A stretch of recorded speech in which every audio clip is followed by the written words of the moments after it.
Ajeitar aqui. Boa. Graça e paz, meus irmãos. Graça e paz. Mais uma vez estamos nos reunindo essa noite, na noite de quarta-feira, dia 22 de abril, para mais um estudo bíblico da nossa Igreja Batista Missionária El Shaddai. E hoje o quarto estudo sobre o tema ética cristã, o quarto do total de 16 estudos.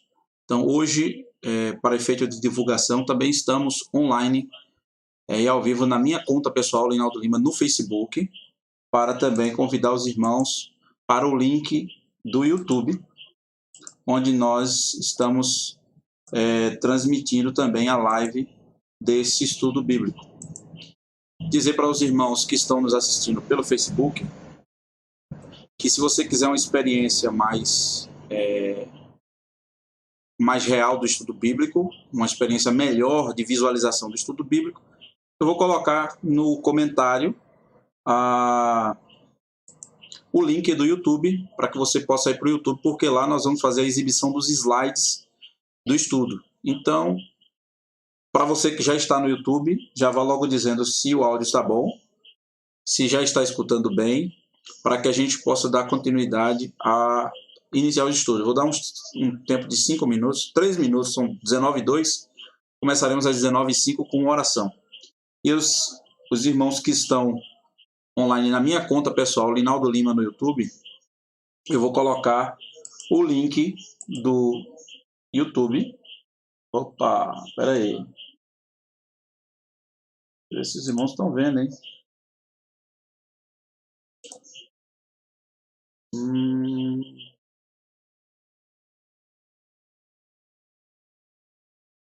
Aí que os irmãos, deixa eu ver se os irmãos estão vendo aqui. Amém. Esses irmãos estão vendo tudo certinho.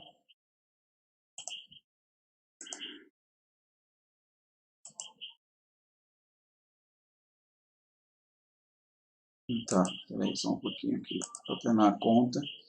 Eu estou fazendo um trabalho, duas coisas ao mesmo tempo. Faz parte. Opa.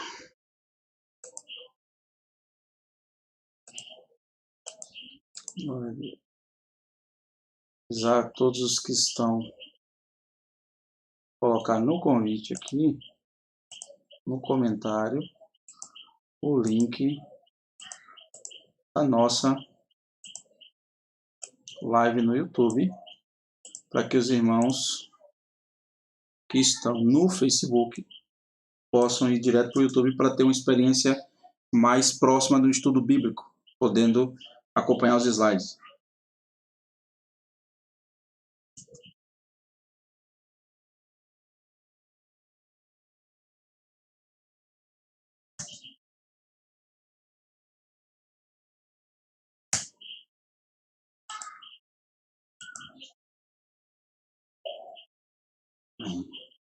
Deixa eu fixar esse comentário.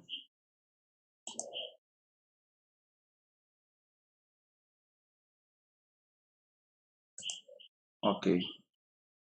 Compartilhar isso aqui nos grupos.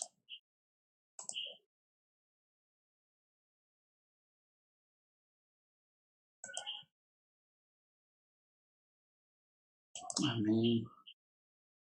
Irmãos, quando vão chegando, amém, amém, irmão Wellington, obrigado, viu? 100%, vamos embora.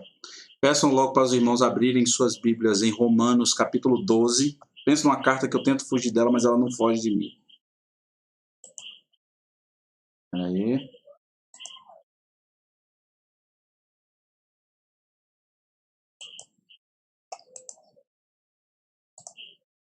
Os irmãos que já chegaram, tanto no YouTube como no Facebook,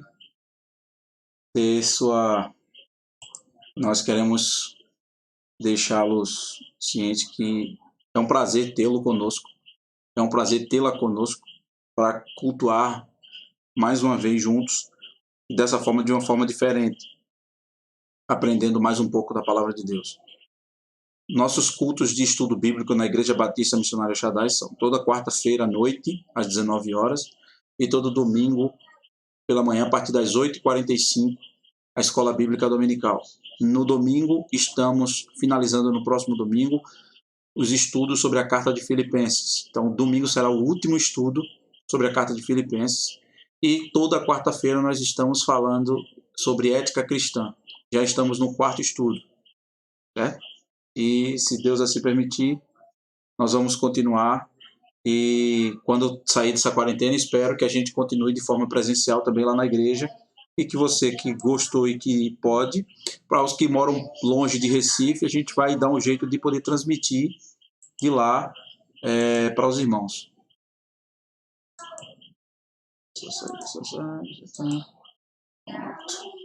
Vamos fazer uma oração. Pronto, agora sim. Agora já está aqui. E eu vou embora para a nossa lição. Vamos orar ao Senhor Jesus.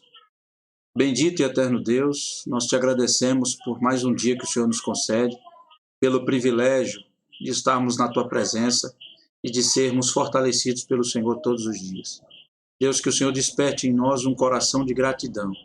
Gratidão porque o Senhor não tem nos desamparado, porque o Senhor tem cuidado de nós.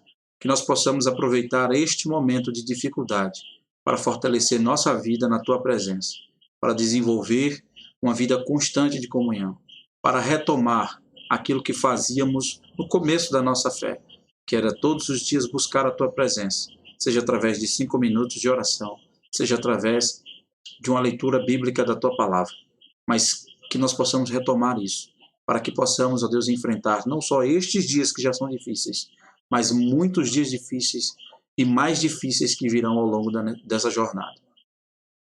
Nos abençoe nessa noite. Pedimos que o Senhor, Deus, abençoe todos aqueles que estão conectados conosco para estudarmos juntos a tua palavra. Que nós sejamos apenas uma ferramenta, mas que o teu Espírito seja o professor esta noite.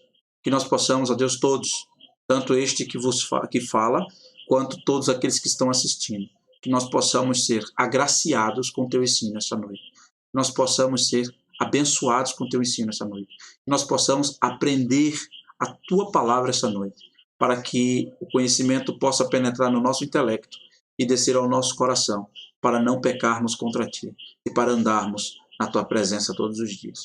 Sê conosco, Pai, nesta noite. Continua conosco e nos abençoe. É o que nós te pedimos e te oramos, em o nome de Jesus. Amém. Amém. Vamos compartilhar esse link com a família, a igreja, e vamos dar continuidade.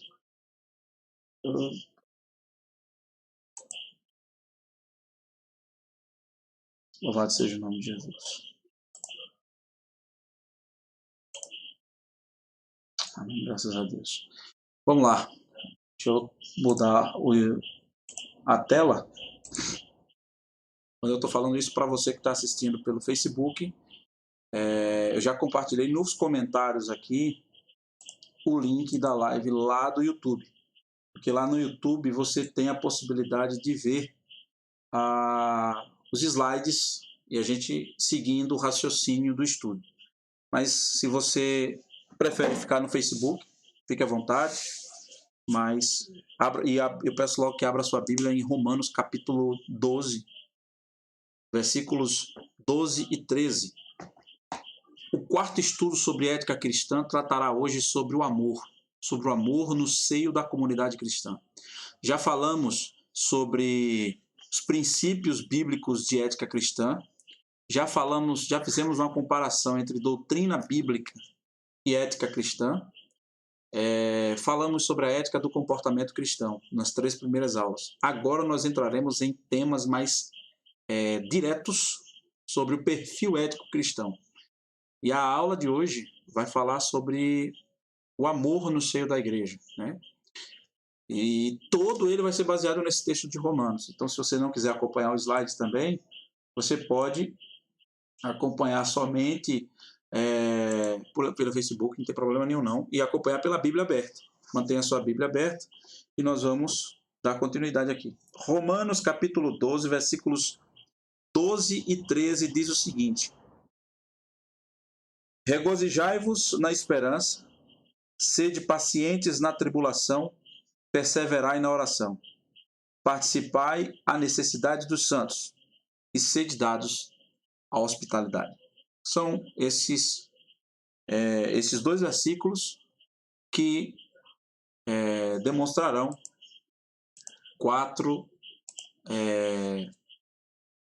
cinco diretrizes que nós vamos tratar esta noite. Então, como introdução, nós precisamos entender que nós, cristãos, enquanto aguardamos a volta do Senhor Jesus, porque isso é uma tônica na vida de um cristão, não há outro meio ou outro motivo, outra inspiração para um cristão viver na Terra, a não ser a expectativa da volta de Cristo. Então, enquanto nós aguardamos a volta de Cristo, nós temos deveres sociais e éticos, os quais servem como parâmetros para o nosso comportamento. E fato é, nós vivemos, mesmo sendo cidadãos dos céus, mesmo tendo como nossa pátria o céu, e mesmo na expectativa da glória de Cristo, nós vivemos em sociedade. E se vivemos em sociedade, nós temos direitos e temos deveres. E, entretanto, nós como cristãos, nós temos um papel na sociedade que é bastante relevante. Nós temos o dever, como cristãos que somos, em exercer influência sobre ela.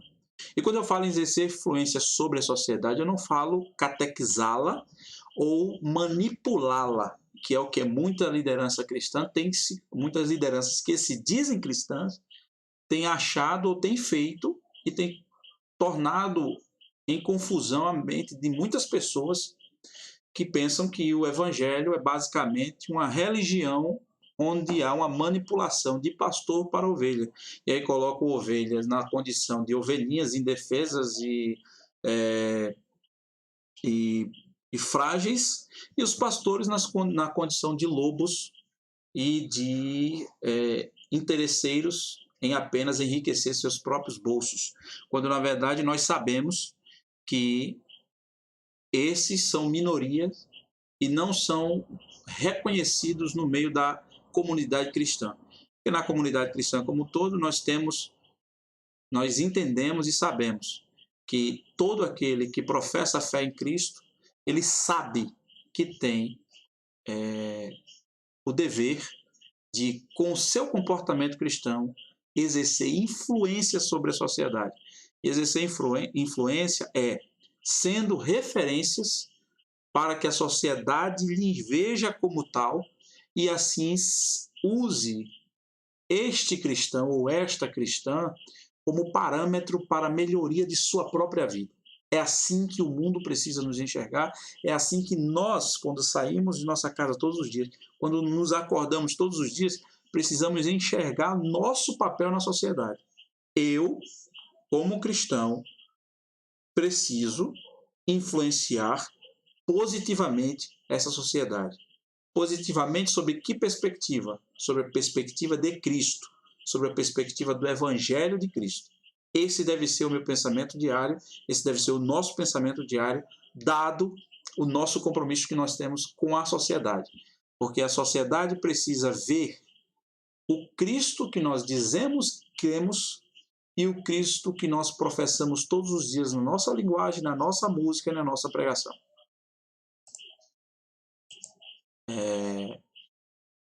Coloquei aqui para a nossa reflexão.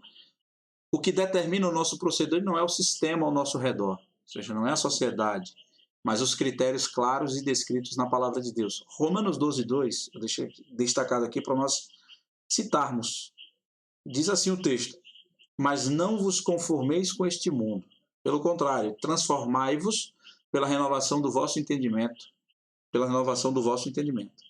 Então, não é o sistema que nos influencia, mas os critérios claros da palavra de Deus, que são os parâmetros. Na verdade, a palavra de Deus é o parâmetro para nosso comportamento na sociedade. Então, não é o que eu acho, ou que muitas pessoas não cristãs acabam dizendo que é a minha interpretação da Bíblia que diz isso e não a Bíblia, mas é o contrário. É a Bíblia, é a interpretação fiel das Escrituras, é a palavra de Deus claramente que determina o nosso princípio. Então não existe a questão de interpretação, não é a interpretação que eu dou, mas a interpretação fiel das Escrituras, que todos aqueles que são salvos em Cristo conseguem entender basicamente com base no verdadeiro ensino da palavra de Deus, que é um ensino que não está voltado para tendências, muito pelo contrário. Muitas coisas que eu falo na palavra de Deus, se eu estiver buscando a fiel interpretação das Escrituras, elas estão acusando minha prática. Elas estão muitas vezes acusando aquilo que eu faço.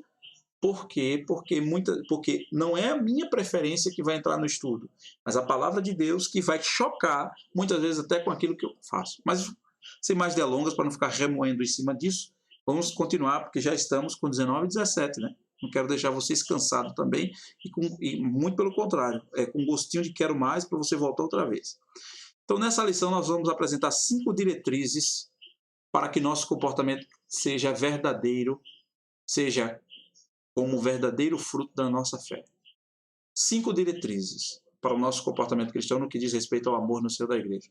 O primeiro deles está no capítulo 12, versículo 12, a parte A. Alegrai-vos na esperança. Queridos, estamos vivendo dias difíceis.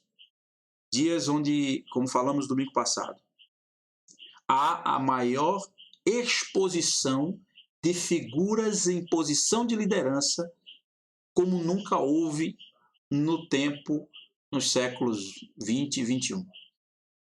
Enfrentando uma pandemia em que um lado defende isolamento e o outro lado defende a flexibilização do isolamento. Eu não falo só de Brasil, estou falando de mundo. Alguns pouquíssimos países defendem a flexibilização e vamos dizer que a maioria esmagadora dos outros países defendem o isolamento. E nesse meio tempo e neste cenário, nós temos lideranças das duas frentes se expondo e se posicionando. E nós temos vários perfis de liderança. E a pergunta que não quer calar é: a quem eu vou escutar? Né? Aquele que está preservando para que eu me isole para ficar bem de saúde, ou meu bolso que está afrouxando e está perdendo dinheiro e eu preciso de dinheiro para poder viver também? Então, isso é uma outra discussão. Mas o que eu quero trazer como ponto é: em que eu vou me apegar? Há pessoas que eu já conversei nesse período, principalmente no começo da pandemia, em que estavam enfrentando fortes indícios de ansiedade, princípios de depressão, de situações que estavam fugindo do controle, sentimentos de desesperança, de desespero e de, meu Deus, para onde nós iremos? E o texto de Romanos, esse primeiro ponto, ele nos deixa, ele dá um choque para aquele cristão que talvez estivesse nesse mesmo cenário, de desespero, de desesperança, de agonia, de depressão, de ansiedade exacerbada e de angústia profunda. Por quê? Porque nós sabemos e nós somos preparados desde quando aceitamos a Jesus, desde quando lemos as Escrituras, que nós enfrentaremos tempos difíceis. E olha que o tempo dessa pandemia não pode ser nem de sombra comparado com os princípios da dores que Jesus expõe lá em Mateus. Então nós sabemos, desde o dia que nós aceitamos a Cristo, que nós vamos enfrentar dias difíceis. E não digo dias difíceis somente nossos, na nossa família, mas dias difíceis em sociedade. E tudo isso nós sabemos. Nós sabemos que esses dias difíceis, eles tendem a cada vez mais aumentarem em diversas fontes, em diversas frentes. E se nós não estivermos preparados para isso, nós vamos sucumbir diante das adversidades. Quando Paulo usa o texto alegrai-vos na esperança, Paulo está falando com uma igreja que estava num ambiente hostil de pregação ao evangelho.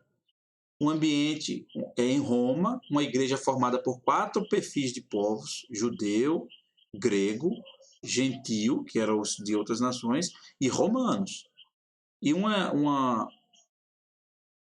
período em que Roma dominava tudo e não havia essa liberdade religiosa que nós temos aqui no Brasil propriamente dito. Muito pelo contrário, havia muita regulação do Estado, muita regulação do Império.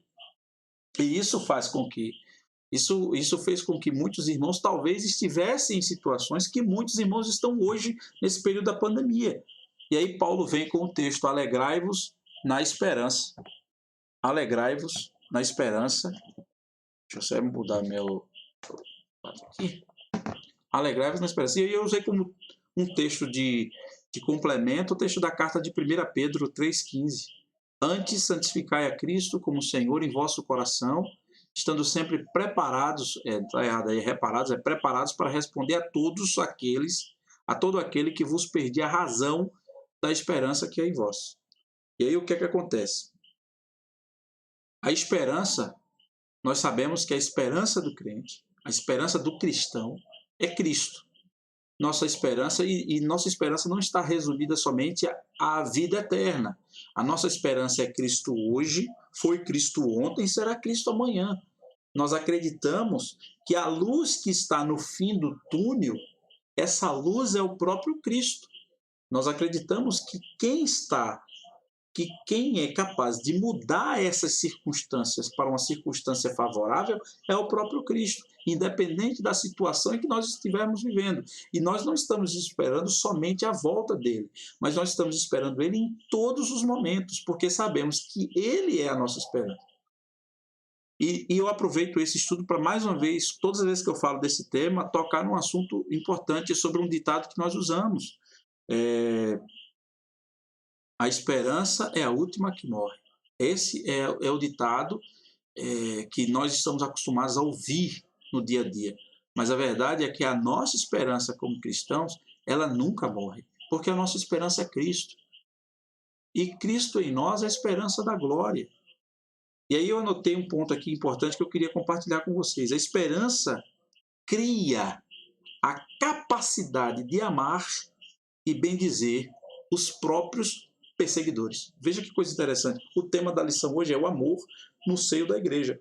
Alegrai-vos na esperança. A primeira diretriz mostra não só nossa resistência, nossa capacidade de resistir aos dias maus, porque nós cremos que Cristo é a luz no fim do túnel, como também, se nós partirmos dessa terra, dessa vida, nós acreditamos que o nosso Cristo que vive nos levará para morar com ele quando ele voltar. Então, e outra questão, além disso, nós acreditamos que ele voltará para nos buscar. E tem muito cristão que nós conversamos que eles querem ter o privilégio de estarem vivos quando Jesus voltar para pregar a sua igreja. Mas a esperança não só dá essa capacidade de resistência aos dias maus ou enfrentamento de crises. A esperança também nos dá a capacidade de amar e bendizer os nossos perseguidores. Porque nós já falamos anteriormente, a nossa esperança é Cristo. E o amor está ligado com a esperança. Porque a esperança faz com que nós possamos criar a capacidade de bendizer e amar aquele que muitas vezes até nos persegue. Então, queridos, a primeira diretriz da aula de hoje é alegrai-vos na esperança. A expectativa do cumprimento da nossa fé enche-nos o coração de júbilo a despeito das circunstâncias externas e das condições negativas que, vez ou outra, afligem a vida de todos nós. Quem disse isso foi Charles Chaplin. Nós devemos encher o nosso coração da esperança de Cristo, porque Ele é a nossa esperança. Ele é aquele que nos traz a certeza de dias bons, de dias melhores. é aquele que faz nos entender que tudo que nós vivemos neste mundo é passageiro, mas a alegria de viver e provar Cristo diariamente, essa alegria é eterna. E é isso que nos alimenta. O próprio texto lá de Jeremias vai dizer que nós devemos trazer à memória aquilo que nos traz esperança. A esperança é a capacidade de enxergar além das dificuldades. Quem é que está além da dificuldade? Porque muitas vezes quando nós estamos no escuro, quando vemos filmes ou peças teatrais em que existe um escuro, nós sempre queremos ver o que nós chamamos de a luz no fim do túnel.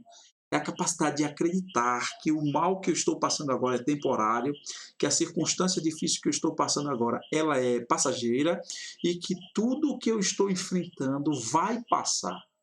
No mundo tereis aflições e tribulações, mas tende bom ânimo. Eu venci o mundo, disse Jesus. E aí o ditado mundano dizia, vós também vencereis, mas a Bíblia não diz isso. A Bíblia diz que ele venceu o mundo. Ele venceu o mundo para que nós pudéssemos crer nele como a única esperança para este mundo. Ele venceu o mundo. Ele nos levará para a vitória. E a vitória é a sua glória. A vitória é o céu. Ele venceu o mundo. Ele satisfez as exigências do Pai. Ele nos deu a vitória. Então, no mundo nós teremos tribulação e angústia e aflições, mas tendo bom ânimo. O nosso Pai venceu o mundo. No mínimo que pode acontecer é eu partir dessa terra, mas ele venceu o mundo. Se ele venceu o mundo, eu vou morar na glória com ele para sempre. Então, que nós possamos entender e aplicar ao nosso coração que um coração cheio de esperança é um coração que consegue enxergar além das dificuldades e consegue ver a resposta de Deus todos os dias. E consegue ver a resposta de Deus depois da tempestade. Se nós compararmos o que é ter esperança, está vindo uma grande tempestade sobre nós. E nós vamos enfrentar essa tempestade. Nós vamos nos molhar, o barco que nós estivermos pode estar afundando, querendo afundar, mas aquele que tem esperança é aquele que consegue enxergar o céu azul depois da tempestade.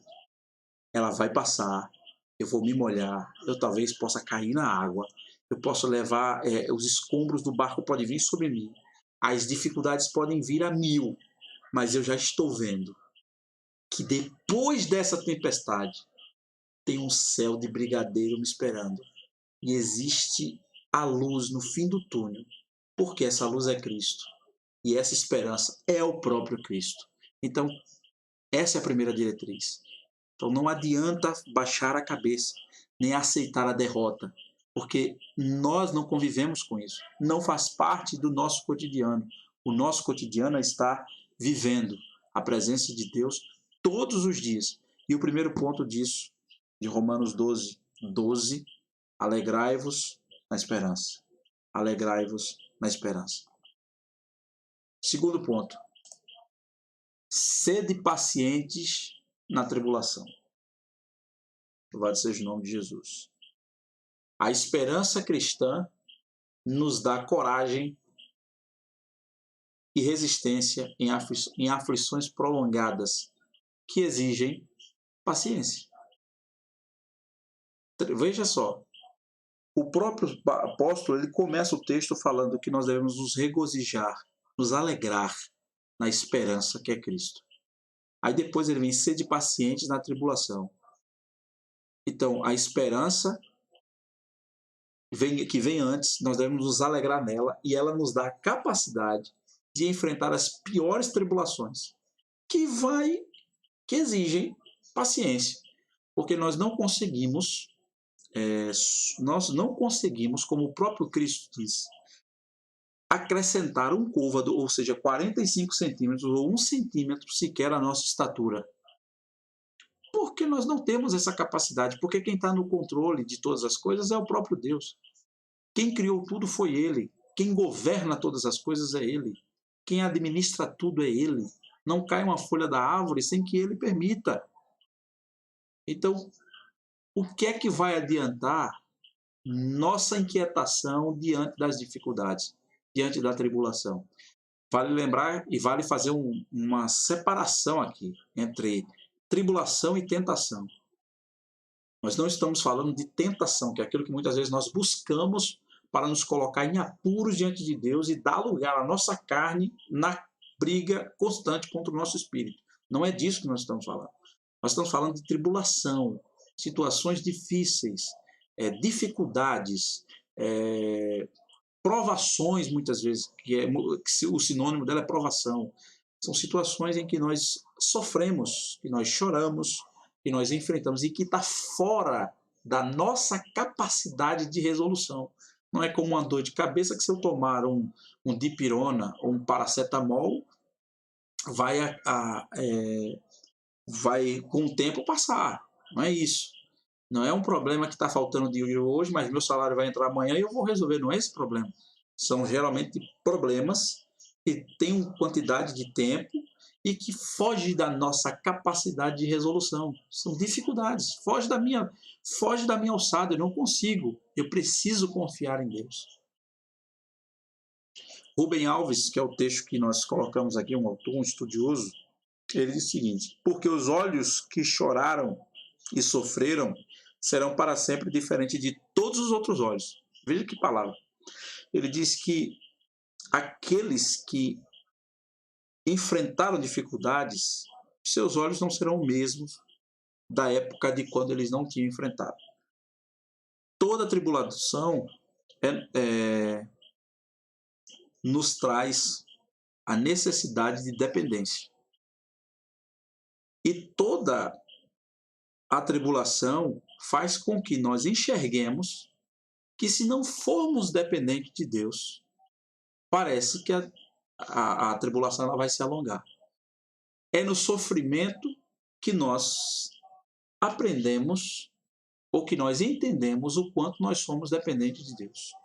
E é esse entendimento que faz com que nós cresçamos, tanto individualmente, como em família, como em compreensão das pessoas, como em entendimento das aspirações dos outros, como em entendimento das coisas que as outras pessoas pensam. Então, a dificuldade, já ouviu algumas expressões como a dor é que ensina a parir, é um ditado que é usado muito com relação às mulheres que optam por parto natural ou normal, que a gente chama, e diz assim que é a dor que ensina a parir, e assim vai. Eu queria usar um ditado agora que não vale a pena usar porque vai incentivar ou estimular as más atitudes, não é isso que nós queremos. Então, a tribulação, ela produz duas coisas. Ela nos faz, ela produz três coisas, basicamente. Ela nos faz entender o quanto nós somos dependentes de Deus. E isso, quando nós entendemos, nos faz crescer como pessoas.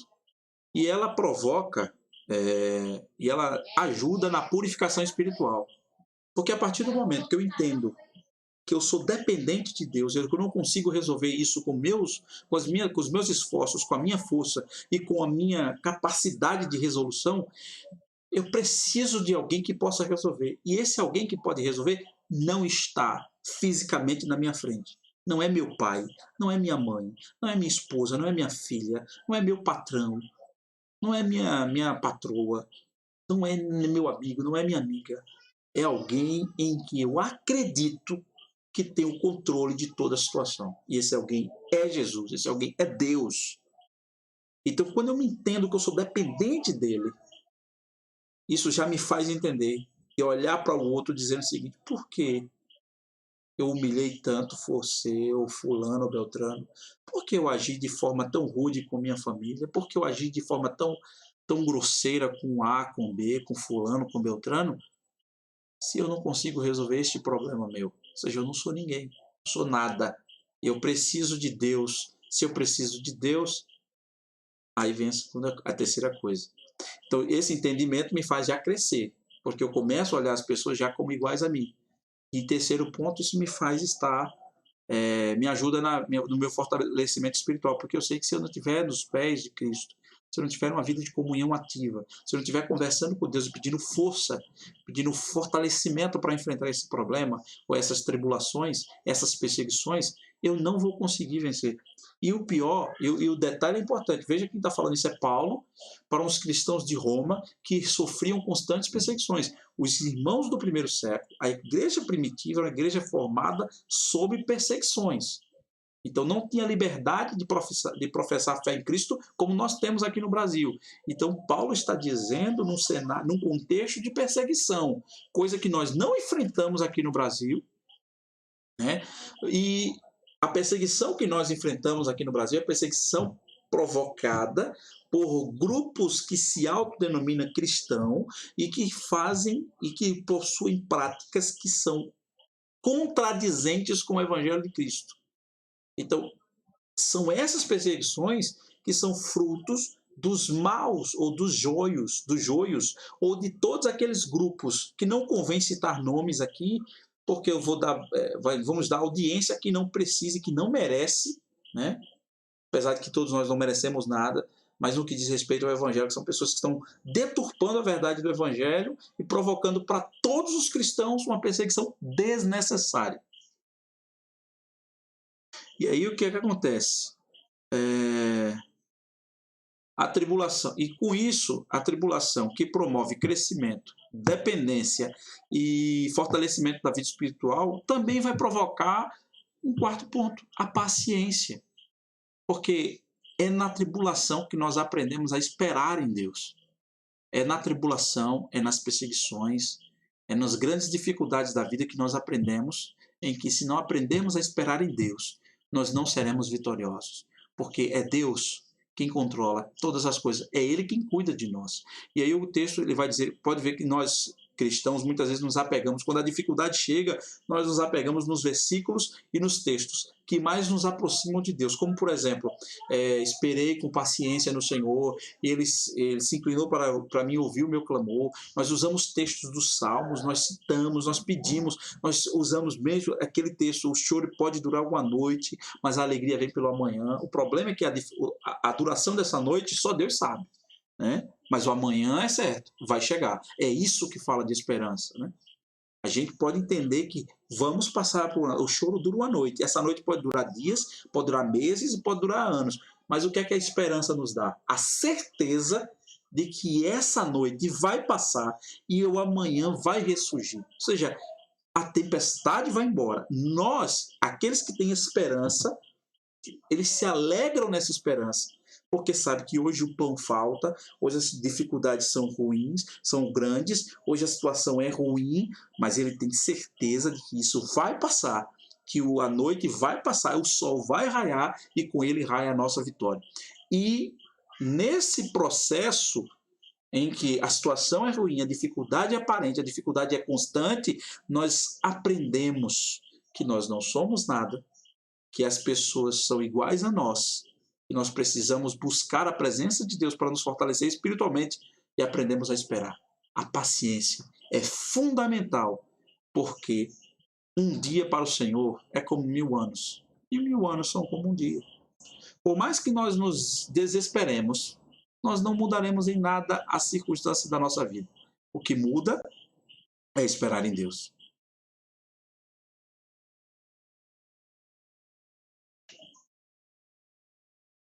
E outro detalhe, como quinto ponto ainda desse segundo, a paciência, ela tem a capacidade de promover, de formar o bom caráter cristão.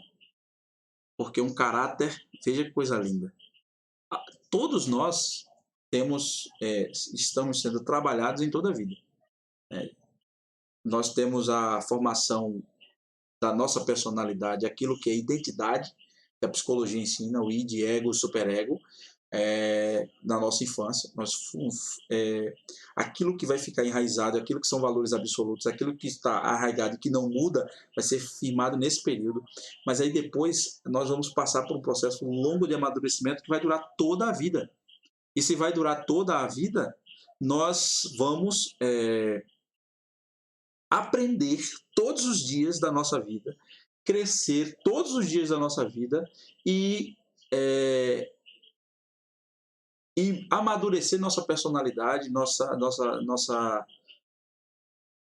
personalidade, nosso caráter, todos os dias da nossa vida. E é a tribulação. Veja a capacidade que a tribulação tem. A tribulação tem a capacidade de gerar, de dar paciência e formar o nosso caráter, porque um caráter forjado na dificuldade é um caráter que entende as coisas de Deus. É um caráter que entende, que aprende a compreender mais os outros. É uma personalidade que é o caráter que mostra que eu preciso enxergar que sem Deus eu não sou nada. E aí você consegue enxergar que a sua vida só passa a ter sentido se Deus estiver com você. Se Deus estiver com você. Então, para nós fecharmos aqui, sede pacientes na tribulação, Romanos capítulo 12, versículo 12 e 13, que é o texto que nós estamos estudando hoje, principalmente para aqueles que estão chegando agora no Facebook. Mandar um abraço especial para o meu irmão Walter Mota, que faz tempo que eu não vejo. É meu irmão, companheiro, amigo desde 2001, e foi o ano que comecei a trabalhar no Clube Alemão, até hoje. Testemunho do meu casamento, meu culpado de casamento, como a gente gosta de usar. Faz tempo que eu não vejo. Deus te abençoe, meu irmão. Deus te abençoe. Terceiro ponto. Perseverar em oração. Romanos capítulo 12, versículo 12. Regozijai-vos na esperança, sede pacientes na tribulação e perseverai em oração. E aí eu quero ler com vocês esse texto de Hudson Taylor. Não importa quão grande seja a pressão. O que importa, na verdade, é onde está a pressão. A pressão separa você de Deus ou empurra-o para mais perto de Deus. Você está sentindo uma forte pressão hoje? Está começando a ficar deprimido? Quando você estiver orando hoje, tire o fardo de suas costas e coloque-o nas costas de Deus. Ele sabe como lidar com os fardos. Ele tem cuidado de você.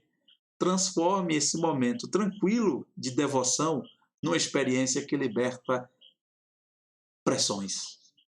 Rapaz,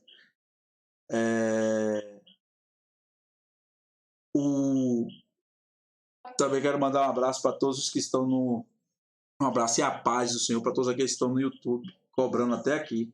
Meu irmão Tiago cobrando, a irmã Marilene que está aqui, o pastor Edivaldo, todos os irmãos da igreja, irmã Marilene, irmã Rosinéria, que sempre está aqui, irmã Ana Souza, irmã Ana Leila, diácono Wellington, todos os irmãos que estão aqui acompanhando o estudo bíblico, que Deus abençoe fortemente, abundantemente a vida de cada um de vocês. O Senhor Jesus disse, Mateus capítulo 11, vou até voltar lá, 11 de Mateus, talvez alguém esteja precisando disso para corroborar com esse tema, com essa terceira diretriz, que é perseverar em oração. Mateus capítulo 11, versículo 28, o Senhor Jesus diz assim, vinde a mim, todos que estáis cansados e sobrecarregados, e eu, Jesus, vos aliviarei, vos darei descanso.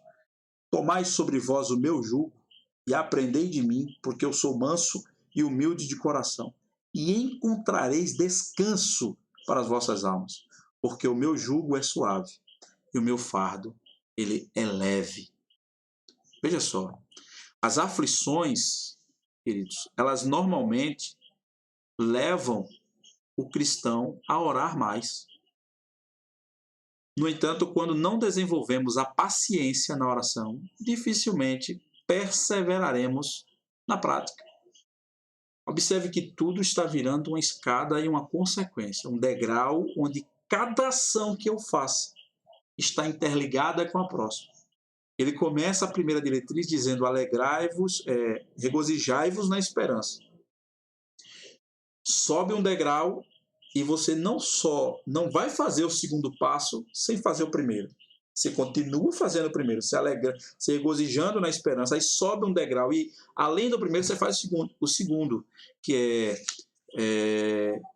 sede pacientes na tribulação. E terceiro, que você faz os 5 primeiros, o segundo e vai para o terceiro, é perseverai na oração. Então, as aflições nos levam a orar mais. Entretanto, se não desenvolvermos a paciência na tribulação, a nossa oração será inconstante. Observe que o texto é perseverai na oração. E quando eu não tenho esperança, quando eu não acredito que isso vai mudar, eu quero resposta rápida, não consigo ser paciente, e com isso minha oração é inconstante. Eu oro aqui, oro muitas vezes no desespero. Sabe qual é a oração do desespero? É aquela que a gente já fez besteira, a gente cometeu um erro, e a gente começa a pedir para Deus limpar a nossa sujeira. A gente começa a pedir para que Deus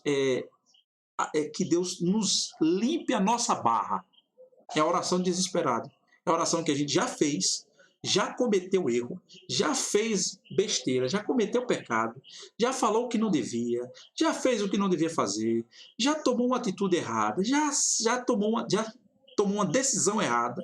E aí depois que a gente faz tudo isso, lançou a palavra que tinha que falar, agiu do que queria agir, aí chega na hora que a gente se arrepende e começa a pedir para Deus devolver. Meu Deus, me ajude, se o Senhor me der outra chance eu vou mudar aqui. É a oração do desespero, e a oração inconstante, que é aquela que vai por aquele momento. Depois passou aquele momento, acabou. Mas nós estamos falando de situações em que todos os dias nós vamos enfrentar. E aí Paulo nos orienta a perseverar na oração. E aí perseverar na oração é colocar o fardo da nossa dor nas costas de Deus. Eu citei o texto de Mateus 11, 28 e 29, porque o próprio Jesus diz: vinde a mim todos os que estáis cansados e sobrecarregados, e eu vos aliviarei. O Senhor Jesus falando. Então, ele é especialista, até para corroborar com a mensagem de Hudson Taylor, ele é especialista em absorver os fardos, os nossos fardos. Lembre-se, ele levou sobre si todo o nosso pecado, toda a nossa carga de pecado, tudo. Ele abriu mão, ele não usurpou do fato de ser igual a Deus, mas aniquilou-se desse privilégio, assumindo a forma de servo, e sofreu até a morte, e morte de cruz. É o texto de Filipenses que nós estamos trabalhando nos domingos. Então,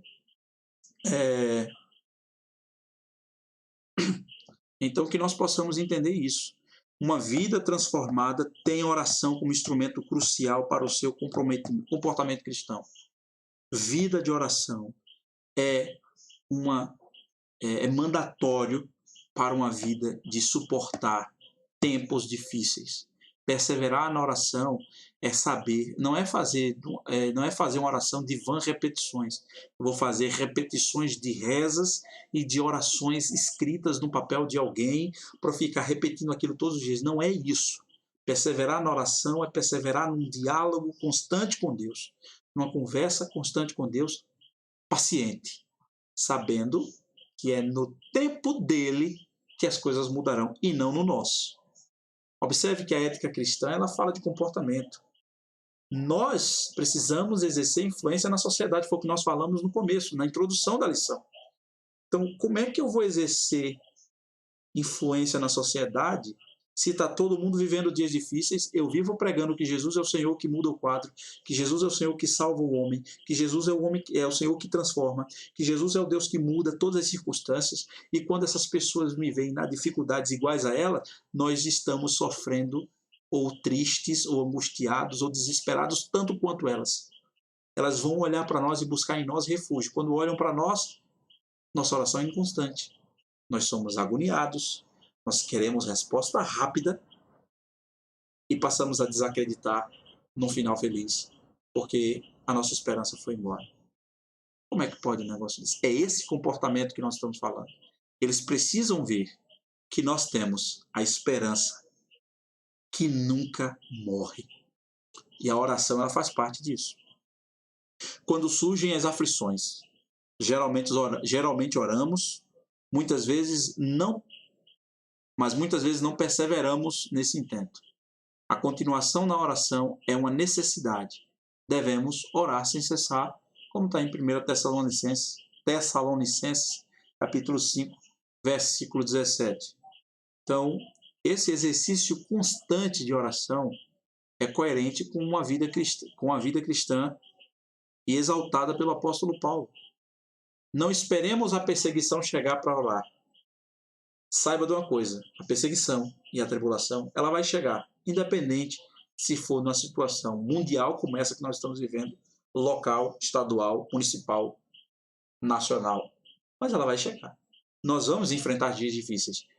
Eu posso enfrentar hoje, você não enfrentar. Mas amanhã você pode enfrentar e eu não estar enfrentando.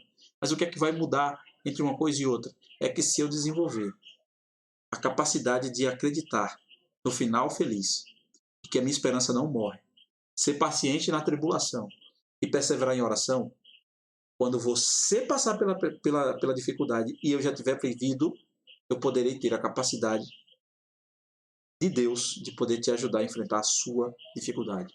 É isso que nós vivemos diariamente. Quarta diretriz: compartilhai as necessidades dos santos. Versículo 13. Romanos capítulo 12, versículo 13. Participai as necessidades dos santos.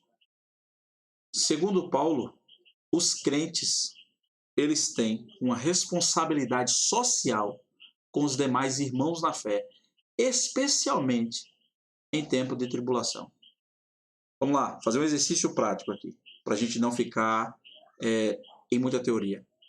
Vamos lá, exemplos práticos. Estamos num período de pandemia, mundo todo. O que mais se fala é de isolamento social. Existem grupos de risco. Quais são os grupos de risco? Idosos, cardíacos, aqueles que têm cardíacos, problema de pressão alta, assim vai, diabéticos. Temos outro grupo, que é o grupo do pessoal de profissional de saúde e o pessoal que trabalha nas atividades essenciais, que vão todo dia se arriscam para que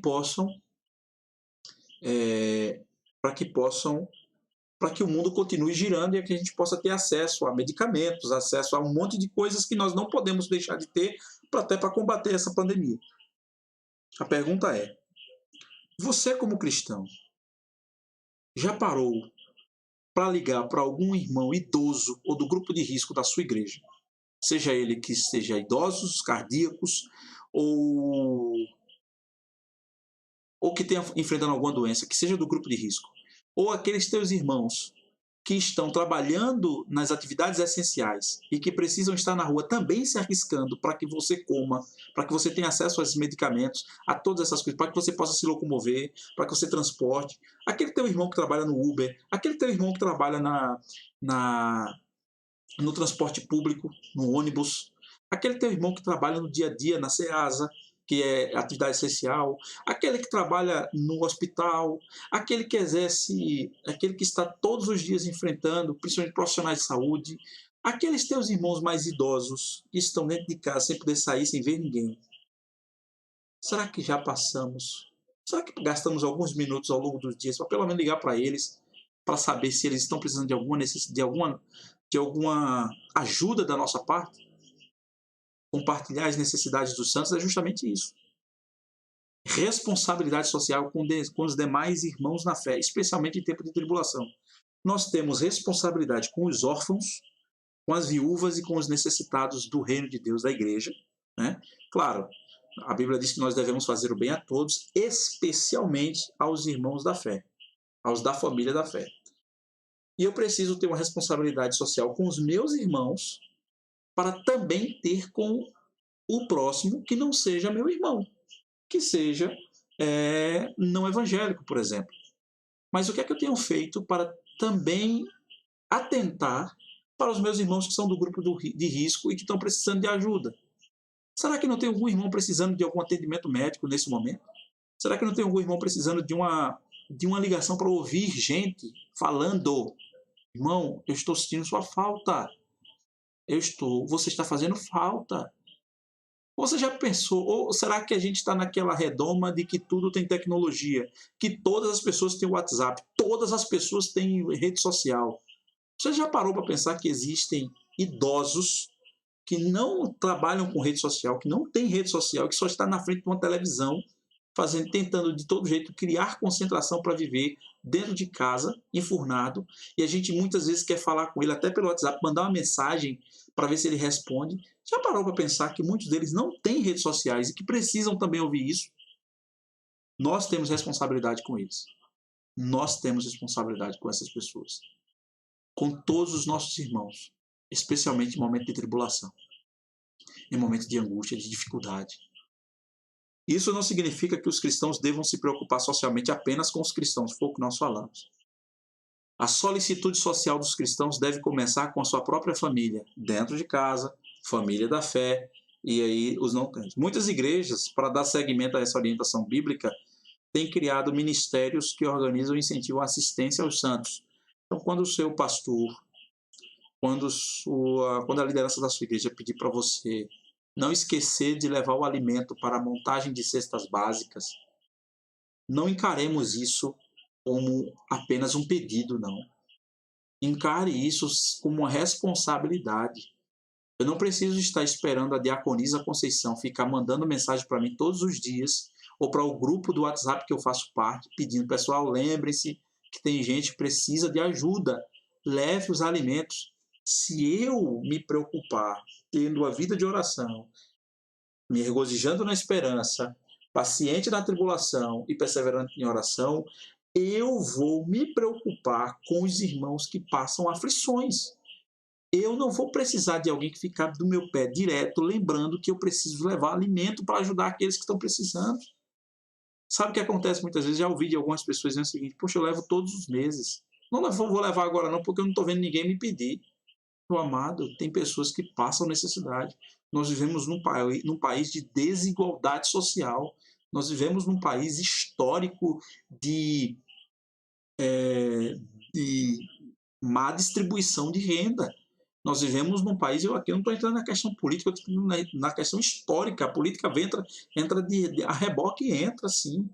Mas nós precisamos entender que nós vivemos num país em que nem todo mundo tem a boa condição que alguns de nós temos. Nós precisamos entender isso. Mas para não delongar mais sobre isso, não mais permanecer nisso, somente para nós entendermos, como a frase de Martin Franzmann, que diz assim: a esperança cristã não apenas dá coragem e resistência em aflições prolongadas, mas também dá ao cristão aquela largueza de coração que o torna receptivo às necessidades de seus irmãos. Tem pessoas que estão isoladas agora em clínicas de tratamento para drogados e que não pode sair por causa do isolamento social. Mas você pode, como familiar dele ou como amigo dele, ligar para ele. Eu preciso ligar para um atleta meu que está passando por isso.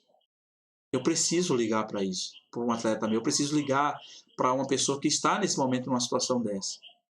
Todos nós precisamos. Olhe ao seu redor, busque nos seus contatos. Lembre-se, busque nas suas lembranças. Tem alguém neste momento que precisa do seu interesse, que precisa do seu tempo, que precisa da sua atenção, porque estão clamando sem ser ouvidos e estão precisando de ajuda. E nós muitas vezes estamos indiferentes, porque estamos tão atolados nos nossos problemas e tão voltados para resolver nossas questões, esquecemos que temos responsabilidade social com as outras pessoas. E quinta e última diretriz: praticai a hospitalidade. Não se esqueçam, Hebreus 13:2. Não se esqueçam da hospitalidade. Foi praticando-a que, sem eu saber, alguns acolheram anjos. Praticai a hospitalidade. A hospitalidade é a forma especial de prestar assistência aos santos, especialmente aos cristãos exilados, perseguidos ou desabrigados. Desde o princípio do cristianismo, essa qualidade vem sendo considerada como um dos deveres importantes. Muitos crentes viviam como estrangeiros no mundo, distantes de seu país nativo, algumas vezes enfrentando circunstâncias hostis. O próprio Paulo é exemplo disso. E ele deixa bem claro que foi... ele reforça esse pedido: praticar a hospitalidade. E aí o escritor aos Hebreus vai dizer que foi praticando a hospitalidade que, sem saber, alguns acolheram anjos. O caso dos anjos lá de Sodoma e Gomorra, que iam ser perseguidos pelos homens de lá. Foi também os discípulos de Emaús, que andaram com Cristo sem saber quem é Cristo, que não prestaram atenção que era Cristo, e abrigaram, né? Então, muitos. E aí o que acontece? Nós precisamos entender que nós precisamos praticar a hospitalidade, socorrer as necessidades dos santos, socorrer as necessidades de quem precisa. Cabe aqui uma palavra de alerta. Muitos crentes e igrejas, no propósito genuíno de cumprir este mandamento, têm sido vítimas de falsos cristãos que lhes causam prejuízos, grandes prejuízos. É necessário muito cuidado. Do mesmo jeito que existem pessoas precisando, existem pessoas que se aproveitam da bondade dos outros para sugar dessas pessoas. É por isso que Deus não nos deu um espírito de confusão, mas um espírito de discernimento, de moderação. Nem precisamos entender isso. Precisamos estar atentos àqueles que estão precisando de ajuda, como também daqueles que estão querendo se aproveitar de nós. Mas que nós possamos ter esse discernimento também. Então, para nós fecharmos, primeiro, alegrai-vos na esperança, sede paciente na tribulação, perseverai em oração e compartilhar as necessidades dos santos. Isso mesmo, sejam dados à hospitalidade. Praticai a hospitalidade. Quinto ponto. Conclusão. Estamos diante de mandamentos que enfatizam o comportamento ético cristão. Mandamentos que só podem ser obedecidos se a nossa vida estiver entregue incondicionalmente no altar de Deus. Todos esses imperativos, né? Alegrai-vos, sede, perseverai, compartilhai, praticai, só serão possíveis de serem realizados se as nossas vidas estiverem entregues incondicionalmente no altar do Senhor todos os dias, de forma constante, numa vida regular de relacionamento com Deus, de vida constante com Deus, vida de santidade. Porque, como Paulo diz em Romanos 12:1, portanto agora suplico, irmãos, pelas misericórdias de Deus, que apresentardes os vossos corpos em sacrifício vivo, santo e agradável a Deus, que é o vosso culto racional. E ele, pois, esse é o objetivo. Esse é o objetivo, deixa eu voltar aqui, do estudo de hoje. Que nós possamos entender que essa dificuldade não é o fim, que a nossa esperança nunca morre, que nós precisamos entender que essa situação, ou que as situações que talvez você esteja passando, ela vai produzir você uma pessoa melhor, uma pessoa de mais experiência e que poderá ajudar outras pessoas a enfrentar o que você está enfrentando. Vai te dar paciência, vai gerar em você a esperança que você precisa, vai formar, provar o teu caráter. E para isso vai fazer com que nós perseveremos em oração, aprendendo a compartilhar as nossas necessidades com o próximo, socorrer os outros e principalmente praticar a hospitalidade. Tem alguém que eu tenho um mar de tênis, ele está precisando de um só. Dá um para esse abençoado. Tem muita roupa comigo, tem alguém que está precisando de roupa, dá roupa. Estou precisando de brinquedo, não espera o brinquedo quebrar para dar, não. Dá o brinquedo, se tu não está mais usando, dá esse brinquedo. Da sua filha, do seu filho. Tem um espaço aqui, tem uma pessoa que está passando nesse exemplo. Você tem 3 ou 4 caixas de reservatório de água, teu irmão, teu vizinho, uma pessoa que está precisando, não tem nenhuma, dá uma a ele. A gente está vivendo uma era em que todo mundo quer vender as coisas, quer vender e muitas vezes até maquiar uma coisa que está ruim, que não presta, para vender por um preço que não condiz. quando na verdade aquilo ali não vai fazer falta para você. Então, para que vender se eu posso dar?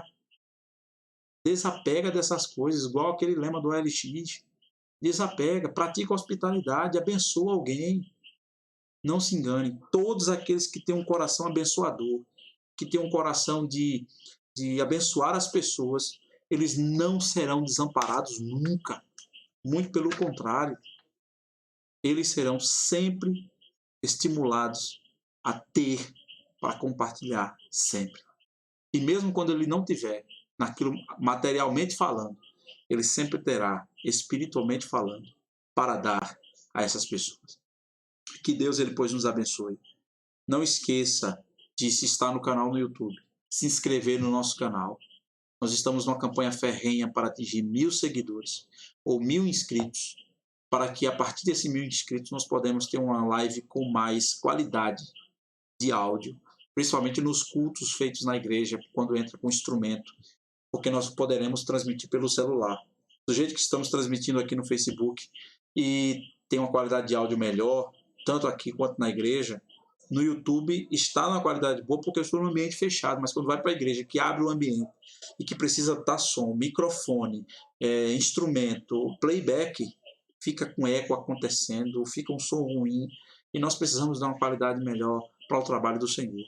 Só que nós temos dois caminhos, ou investir financeiramente em equipamentos para melhorar essas lives, e aí um equipamento que é essencial já custa R$400. Então já fica numa situação como essa, em que a gente não pode estar fazendo investimentos, em que mal tem, a gente está tendo que renegociar um monte de coisa em tudo na nossa vida. Nós não podemos desprender de uma quantia como essa que a gente poderia guardar para socorrer até nossos irmãos que podem passar necessidades. Então, nós só temos dois caminhos, ou investir ou fazer essa campanha. Compartilhe esse canal do YouTube com teu irmão, com teu amigo. Peça para ele se inscrever no canal. Se você quiser um vídeo para instruir como faz, eu te mando. Meu telefone, pode me chamar no WhatsApp, DDD 81 997 39 27 28. Vamos fazer uma campanha, vamos compartilhar o canal da nossa igreja para que nós possamos ter a quantidade de inscritos suficientes para a gente poder transmitir umas lives com mais qualidade para os irmãos. Amém? Vamos fazer uma oração de agradecimento e desde já finalizar o estudo dessa noite. Eu te agradeço por estar conosco, tanto no YouTube quanto aqui no Facebook. E Deus continue nos abençoando. Oremos. Bendito e eterno Deus, nós te agradecemos pelo estudo dessa noite e pedimos que o Senhor traga, ó Deus, o entendimento da tua palavra ao nosso coração. E tudo que foi dito e falado esta noite possa descer ao nosso coração para que nós possamos viver cada vez mais na tua presença, no centro da tua vontade, todos os dias da nossa vida. Sê conosco e nos prepara para a continuidade desta semana, para que possamos, ó Deus, nos regozijar na esperança, sabendo que a nossa esperança é o Senhor, que ela nunca morre. Que nós possamos ser pacientes na tribulação, sabendo que a tribulação produz paciência, produz esperança, ela produz experiência e ela nos dá um caráter de acordo com a tua vontade. Ela aperfeiçoa o nosso caráter. Que nós possamos perseverar em oração constante e diária, com esperança, acreditando que o Senhor vai mudar no teu tempo todas as situações difíceis que nós estamos enfrentando. Que aprendemos, ó Deus, a compartilhar nossas necessidades, as necessidades dos teus servos. Que nós possamos socorrê-los, que nós possamos praticar a hospitalidade com aqueles que precisam. Se conosco. Abençoe neste momento, ó Deus, todos os profissionais de saúde, todos os profissionais de atividades essenciais que precisam estar na rua se arriscando para que o nosso país não pare. Tome a frente dos nossos líderes políticos, que eles deixem de lado seus interesses pessoais, que eles deixem de lado a polarização esquerda e direita e centro, que eles possam deixar de lado as ideologias e os pensamentos mesquinhos de seus interesses pessoais, que eles possam olhar com sabedoria para essa situação e hajam, ó Deus, buscando a tua sabedoria, buscando a tua orientação. Se conosco, continua conosco. É o que nós te pedimos e te agradecemos em o nome de Jesus. Amém, amém e graças a Deus. Que Deus os abençoe em nome de Jesus.